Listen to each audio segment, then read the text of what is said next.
A passagem de hoje é Marcos 6, versículos 30 a 34. Vamos ler juntos. E os apóstolos ajuntaram-se a Jesus e contaram-lhe tudo, tanto o que tinham feito como o que tinham ensinado. E ele disse-lhes: Vinde vós, aqui à parte, a um lugar deserto, e repousai um pouco. Porque havia muitos que iam e vinham, e não tinham tempo para comer, e foram sós num barco para um lugar deserto. E a multidão viu-os partir, e muitos os conheceram, e correram para lá, a pé, de todas as cidades, e ali chegaram primeiro do que eles, e aproximavam-se deles. E Jesus, saindo, viu uma grande multidão, e teve compaixão deles, porque eram como ovelhas que não têm pastor, e começou a ensinar-lhes muitas coisas. Amém. Nesta manhã, compartilharemos a palavra com o título Teve compaixão deles. A passagem de Marcos 6, 30 a 34 é o trecho que precede o conhecido milagre da multiplicação dos pães e peixes. O foco do palco, que por um momento iluminava outro lugar, agora volta para Jesus. A passagem de hoje é a continuação direta da história da passagem de segunda-feira. Naquela ocasião, Jesus enviou os 12 discípulos para evangelizar, em duplas. Os discípulos se espalharam e foram de aldeia em aldeia, realizando as obras que Jesus havia feito, as coisas que ele lhes havia mostrado enquanto andava com eles. Eles pregavam, expulsavam demônios, ensinavam o evangelho e curavam as pessoas, cumprindo assim as tarefas que Jesus lhes havia confiado. Não sabemos quanto tempo passou, mas na passagem de hoje, os discípulos retornam a Jesus. No entanto, a passagem de hoje se refere aos discípulos por um nome um pouco diferente. Vamos ler juntos o versículo 30. E os apóstolos ajuntaram-se a Jesus e contaram-lhe tudo, tanto o que tinham feito como o que tinham ensinado. Amém.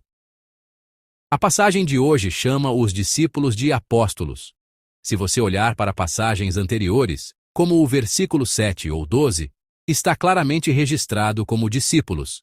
Mas na passagem de hoje, pela única vez no Evangelho de Marcos, eles são chamados de apóstolos. Por que a mudança? Provavelmente, na época em que o Evangelho de Marcos foi escrito, os discípulos já lideravam a comunidade primitiva e eram chamados de apóstolos. Portanto, para os leitores do Evangelho de Marcos, o título apóstolos não seria estranho. No entanto, deve haver uma intenção e uma razão do autor para usar especificamente o termo apóstolo aqui. Como já mencionei várias vezes, acredito que seja por causa do significado do título apóstolo.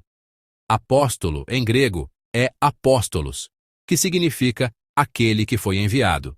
Hoje, através do significado de ser enviado, contido na palavra apóstolo, vamos examinar a identidade dos discípulos e a nossa atitude perante a vida. Primeiro, ser enviado significa que há aquele que envia. Ir por conta própria e ser enviado são coisas totalmente diferentes. Quando se frequenta uma igreja coreana no exterior, a maioria dos membros são estudantes, como eu era, ou imigrantes coreanos. Mas, ocasionalmente, há pessoas que trabalham para o Ministério das Relações Exteriores. Não sei como é hoje em dia. Espero não estar revelando um segredo de Estado nesta manhã. Na igreja coreana que eu frequentava, sempre havia um funcionário do Serviço Nacional de Inteligência. Isso foi nos anos 80. Ouvi de um presbítero da igreja que um funcionário da embaixada, pertencente ao Serviço Nacional de Inteligência, participava do culto da igreja coreana toda semana, de forma um tanto rígida, como se estivesse vigiando. A razão pela qual os estudantes e imigrantes participavam daquele culto e a razão pela qual aquele funcionário enviado pelo Serviço Nacional de Inteligência ou pela embaixada participava eram completamente diferentes. Os estudantes e imigrantes participavam para adorar a Deus em meio às suas próprias vidas, mas o funcionário da embaixada comparecia àquele culto com uma missão especial, provavelmente tomando notas ou coletando informações. Ele não estava ali para fazer o seu próprio trabalho, mas o trabalho daquele que o enviou. Ser enviado é assim. receber uma missão e ir para representar o papel daquele que o enviou. Significa que, em vez de Jesus ir, os discípulos foram em seu lugar. O que os discípulos fizeram em nome de Jesus? Eles assumiram a missão de Jesus, que os enviou. Portanto, no lugar para onde foram enviados, eles cumprem o trabalho daquele que os enviou, ou seja, desempenham o seu papel. E quanto ao cenário de nossas vidas hoje, não seria o mesmo para nós? Em nome do Senhor, eu os abençoo para que vivam este dia com a fé de que o lugar para onde vocês vão hoje, onde permanecem, nossos locais de trabalho, as escolas de nossos filhos e todos os lugares que nossos passos tocam, são lugares para onde nosso Senhor nos enviou. Se confessarmos isso, o trabalho de quem devemos fazer ali? Devemos fazer o trabalho daquele que nos enviou. Não estamos fazendo nosso próprio trabalho, mas o trabalho daquele que nos enviou, seu ministério. Portanto, devemos ter a fé de que nosso local de trabalho não é apenas um lugar para ganhar dinheiro, mas um lugar para onde Deus nos enviou. E lá, devemos cumprir o trabalho do Deus que nos enviou. Gostaria que vocês pensassem e refletissem sobre isso agora. Por que Deus me enviou para esse local de trabalho para onde vou todos os dias?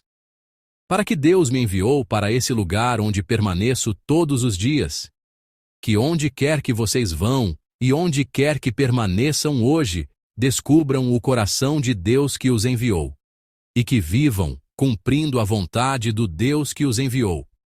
Dessa perspectiva, nosso local de trabalho deve parecer um pouco diferente, e o lugar onde permanecemos também deve parecer diferente, e as pessoas que encontramos também devem parecer diferentes. Esse lugar é o lugar para onde Deus os enviou. E essas pessoas são as pessoas que Deus fez vocês encontrarem. Segundo, ser enviado significa que há um lugar para onde retornar. Não vamos viver aqui para sempre. Voltaremos para aquele que nos enviou. Os discípulos na passagem de hoje também voltaram para Jesus, que os havia enviado, e eles relataram a Jesus tudo o que havia acontecido. No versículo 30 está registrado: contaram-lhe tudo, tanto o que tinham feito como o que tinham ensinado. Nós também, um dia, retornaremos àquele que nos enviou. Então, teremos algo a relatar. Se nosso Senhor nos perguntar: o que você fez? Devemos ser capazes de dizer: sim, eu fiz isso. Eu fiz o trabalho que o Senhor me mandou fazer. Se nosso Senhor nos perguntar: o que você fez naquele dia, 4 de fevereiro de 2026? Como relataremos? Por favor, vivam o dia de hoje pensando em como relatarão aquele que nos enviou, nosso Senhor. O mesmo se aplica a toda a nossa vida. Um dia chegará em que retornaremos à sua presença e relataremos toda a nossa vida. Jamais devemos nos esquecer disso. Ao viver o dia de hoje, devemos viver lembrando que haverá um dia em que relataremos este dia diante do Senhor. Haverá um dia em que contarei este dia ao Senhor. Hoje foi assim, e com a pessoa que encontrei naquele dia, foi assim. Naquele momento que todos os nossos irmãos sejam capazes de relatar tudo em detalhes, como os discípulos na passagem de hoje. Se houver algo que queiramos esconder ou ocultar, nos sentiremos envergonhados diante de Deus. Portanto, para que possamos relatar tudo em detalhes: Deus, eu cumpri todas as tarefas que o Senhor me enviou. Aconteceram estas coisas: os momentos em que sofri por causa do Senhor, os momentos em que me senti sozinho por causa do Senhor, as vezes em que fiquei tão emocionado ao pregar o Evangelho, as vezes em que me senti tão realizado e feliz servindo a igreja. Que todos os nossos irmãos desfrutem da bênção de viver relatando tudo ao Senhor. Eu os abençoo em nome do Senhor. Finalmente, a pessoa que é enviada deve viver pensando no coração daquele que a enviou. Vamos ler juntos o versículo 34. E Jesus, saindo, viu uma grande multidão, e teve compaixão deles, porque eram como ovelhas que não têm pastor, e começou a ensinar-lhes muitas coisas. Amém. A pessoa enviada deve conhecer o coração daquele que a enviou. O coração daquele que a enviou está no versículo 34, que registra que, ao ver a multidão, ele teve compaixão deles porque pareciam ovelhas sem pastor. A palavra para teve compaixão é uma palavra grega um tanto difícil e não muito usada, splanchnisomai. Marcos usa essa expressão com muito cuidado, porque ele sempre usou esse verbo apenas quando se referia a Jesus, quando Jesus era o sujeito. É fácil pensar nisso como algo emocional, já que diz simplesmente que ele teve compaixão, mas tem um significado muito mais profundo. Na minha opinião, essa expressão, teve compaixão, é uma espécie de dor. É uma dor que surge instintivamente no coração ao ver uma cena, uma sensação como uma dor instintiva. Não é apenas um sentimento de pena ou compaixão, mas o Senhor sentiu o coração doer ao ver uma determinada situação. A dor e o sofrimento do coração que surgem no momento em que se vê, isso é a compaixão. O importante é o que Jesus viu que o fez sentir compaixão.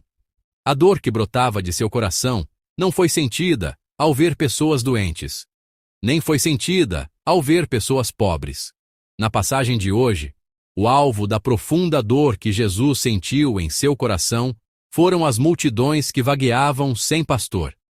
Podemos ver que o coração do Senhor doeu muito ao ver sua condição de sem pastor. Na passagem de hoje, vemos pessoas que, por não terem um pastor em quem acreditar e seguir, veem Jesus atravessar o mar da Galileia de barco e correm por terra para o outro lado. Eles previram: Jesus irá para aquele lugar, e correram por terra para o outro lado, chegando antes do barco, esperando por ele.